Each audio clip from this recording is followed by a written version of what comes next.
I welcome you to the second week of the Clio Cup SoF League. We are in Snetterton, and let's start with some good news. We once again have 4 splits, the second highest attendance in the history of the SoF, just too shy of last week. 64 drivers participated, meaning we had 4 splits and we have 4 replays, so 4 videos to watch throughout the week. What we also have is the second highest strength of field in the history of Split 1. Almost 4,500 on average. Super high, super competitive. This will be interesting. All in all, this is race number 85. And in the history of the SoF, of course. And last time we were in Snetterton, Thomas Merritt won, Stephen Hurd in P2, and Christian Ortega got third. 4 different winners thus far in the history for this track in different configurations.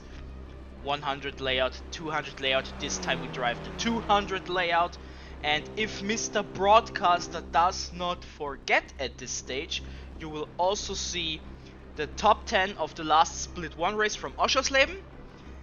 And right afterwards the standings for the top 15. If Mr. Broadcaster does not forget to add them in post, you will see them. If not, you will see them not. Stupid, I know.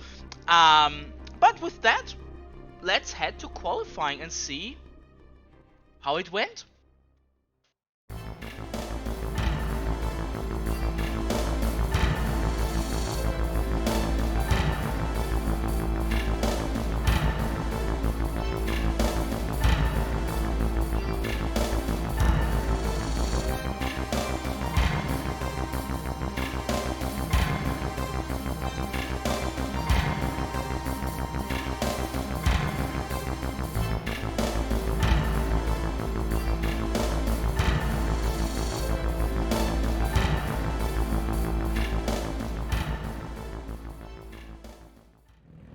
We now know our starting grid and the lights are about to go green. They are red. And they are green and we are racing. Ooh, bad start by JB Masida. Not a good getaway. The yellow car almost stood still there, it seemed, and Tomasz Reisisch got past maybe 1 or 2 other cars as well. Welcome to the top split. 4,470. Wow, what a high iRating. Little spoiler, but no, not right now. Let's focus on turn through. Too many fast cars for that corner section. Sam Van Olst, we are with him. New driver in the SoF. Roman Pershkin in 11, in 12th. Starting from 9, losing a lot of positions. The former SoF champion. Man, look at that huge gap between Kevin Anfield and Rui Teixeira. Look at that massive gap as a result of the turn 2, 3 shenanigans. JB Masida, he is driving. He had a bad start. Something with his clutch maybe. But still looking at the map, no one too far away apart from the top 3, which are in the league of their own. Pershke on the outside against Jack. Atkinson brakes later. Does he get through? It seems like it, but now the hairpin, we don't see it. We can only imagine. There it is. Pershke gets past him, is now in P11. And Atkinson under attack from Andy Oakley does not work. And as a result, John Cook says thank you. And is now in P13. John Cook, the lowest rated driver. 3,186 brings you in last in terms of the iRating. Says everything you need to know about the ratings here in this race and the whole week as a whole. Because little spoiler, the highest SoF strength in second and third split we ever had. But we focus on that for the split 2 and 3 races. Now we are in the top split, the split 1 heroes. And let's take a look at the timetable. Dylan da Costa is in the lead in front of Miguel Freitas, who won the opening round in Oschersleben. Kevin Anfield is losing in terms of speed to them, 1.8 seconds. But he has a 2.6 second gap to Rui Teixeira, who is under attack from... I will not try to say that name. I'm sorry, Patrick. Patrick G. Not me, ladies and gentlemen. This is not me. It is a bit confusing for me to have a driver with a similar looking name, but not me. Was not me. Miguel Freitas. He won Oschersleben. He wants to win Snetterton as well to put in early work for the championship. Roman Perschke has to work his way back after starting in P9, dropping down to P12 and now in P11. Story of his race so far. Yeah, Kevin Anfield, he is driving a race of its own. 2.3 seconds in front, 2.3 seconds in the back. I think he would be okay if it stays lonely like this. JB Masida, after his rotten start, is in P7. And who else? Thomas Reisisch, he was in P3 in Oschersleben. He is in the top 10. Number 15 driver. And also someone who want to mention is Cedric Gibrat. Number 12 in terms... Oh, someone goes wide. Wait a second. That was Masida. Someone is outside the track. This is Van Olst. And now Stephen Hurt. 3 wide. I hope this will be fine for this tough turn 4-5 section.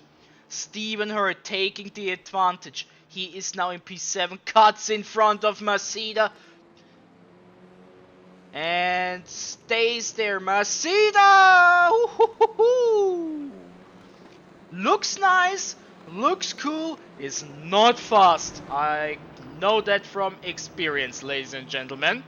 And Roman Perschke now in P10.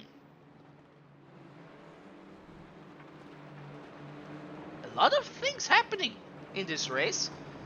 And if we take a look, Da Costa and Miguel Freitas, 0.1 seconds between them, and we are focusing on Roman, which is nice. He's a former champion and all, and it would be nice to see the battle for the lead. Masida, Atkinson. Masida not happy with how this race went. Clearly. Atkinson to the outside, Masida on the inside. We see a lot of smoke in turn 2. Maybe a bigger mistake than anticipated, but looking at the timetable, nothing really moved. There we have the leaders. Da Costa, 7,000 iRating, ladies and gentlemen. 7,000. Freitas, 6,670.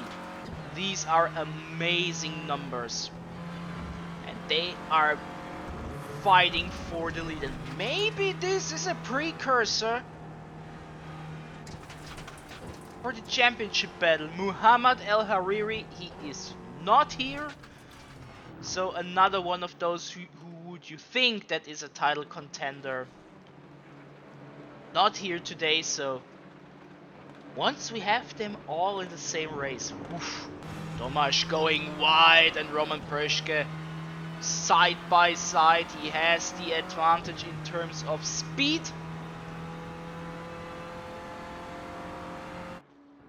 And he should get it done. Kevin Enfield still in P3. Rui Teixeira getting ever so slightly closer, but still 1.6 seconds, excuse me, is still enough. Overtaking difficult, possible but difficult. So even if Rui closes the gap, as long as Kevin knows how to defend, I think he knows that. Oh, again 3 wide. What do we have here? Björn Adebar, Sidney Hartz, and John Cook. John Cook, he was in P13 not too long ago. Now he is last. Wonder what happened there. Maybe. Oh, this is wide. Sidney Hartz, he goes off the throttle, lets them pass. Fair game. Back to the leaders. Miguel Freitas, he does not go easy on Dylan da Costa. I mean, why should he? Why should he go easy on Dylan? He wants to win after all. One thing to mention is that suddenly a bit of a group is developing from P3 to P6, if you take a look. It's developing. Pershke defending against Tomasz Reisic. Austria versus Lithuania. Ooh, Tomasz inside. He tries to get it done, but Pershke says 9. And now they are side by side. Good racing here in the top split in Snetterton. I mean, 4,470 iRating. Come on. On average, that is.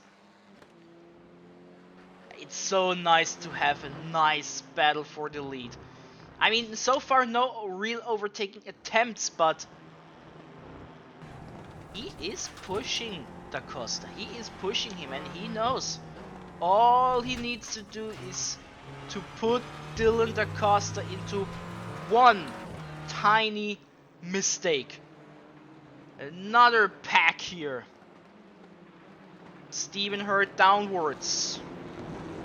Masida, Atkinson. Yeah, we have now quite a few groups. We have the top 2. We have 3 to 6. That is developing still.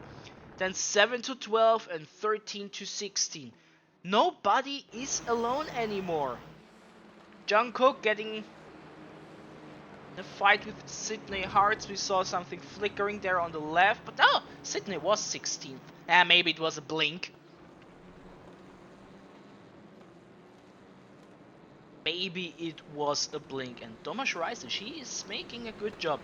Like I said, P3 in Oschersleben. Now again, top 10 in the top split. Which is hard to achieve, especially with all the talent we have. And remember, no Muhammad El Hariri, no Gilberto, back to back. Did he left us?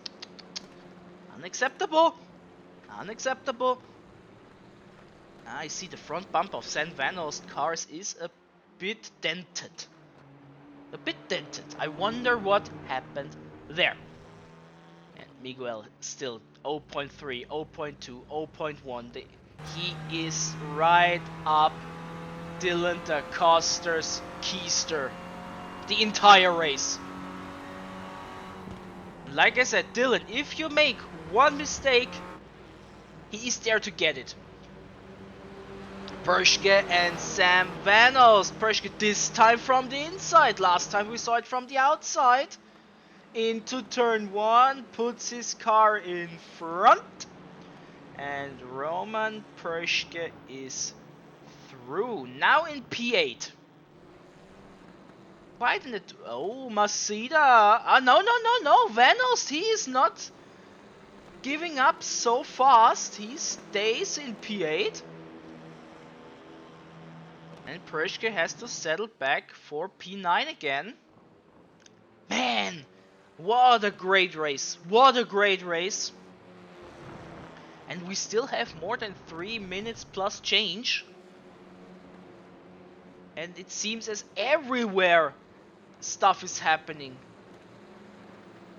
Everywhere. This is nice. This is real nice.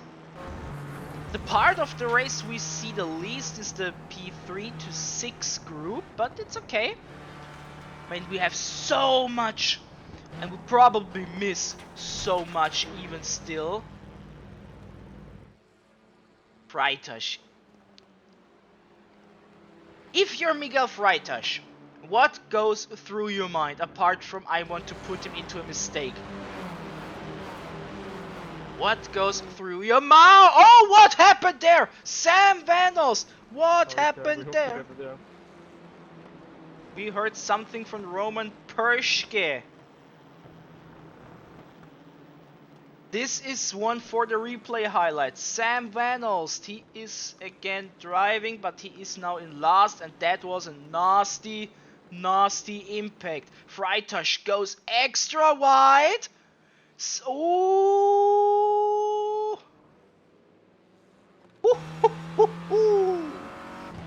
things are spicing up here, my friends, and I like to see it.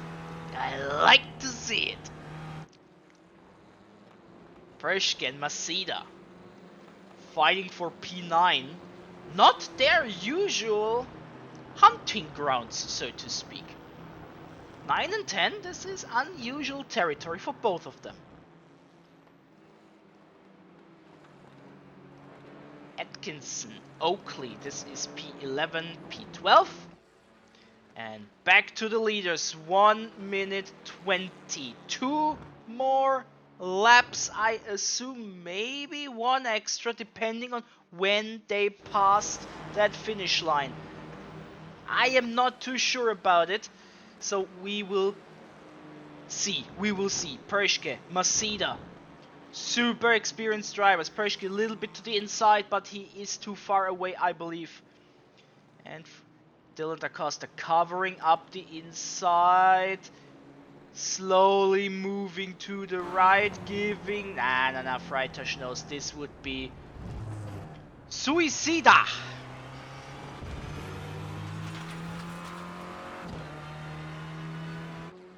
And thus he sticks back. Rui Teixeira and Cedric Gibrat. We see something from that positioning. Nice. And back to the leaders. We are looking at the clock. I believe we get an extra round even after that one. Let's take a look. Do we see... I think we... Oh, no, look! Freitas, he is barely in the lead. But Dylan da Costa has the track advantage on the inside. But for the first time, Freitas, again, come on, I want to see that now. Come on, this is for the lead. Freitas, da Costa, we have to work with the timetable. Da Costa fends it off. Or does he? This could be an interesting run down to turn 4, and we are not focusing on it. What is this? The Monaco Grand Prix camera crew? Here we are. Better late than never. Freitas on the outside. Swap. He thinks about it to switch to the inside, but there was not enough space for it. Or rather, not enough track left on the straight. Man, what a battle. What a legendary battle, the entire race. I mean, this is great as well. Masida and Perschke, this is a battle that in many races could be for the lead itself, but this is just, quote-unquote, for P8 and P9. What a race we have here, and it is checkered flag. Okay, Teixeira gets past Gibrat. I saw something there, but either way, Da Costa and Freitas, great race. Anfield holds off. GG.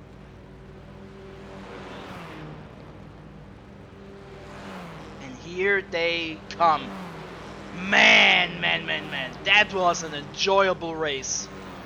And ooh, that car from Vanos does not look good. Ay. Anyway, these are the top 10 from Da Costa to Rises. And the second page, Oakley to Van Alst. Yeah, what a race. But I am pretty sure, given by how many battles there were all over the field, that we have missed a lot. And I'm a bit shocked that only... Okay, nothing from Björn, okay. Thought we could hear something. I have not many notes for the replay. Ay. What I'm going to do for the replay? Oh, I know what I'm going to do. Look through the race and find stuff myself the overlay has missed.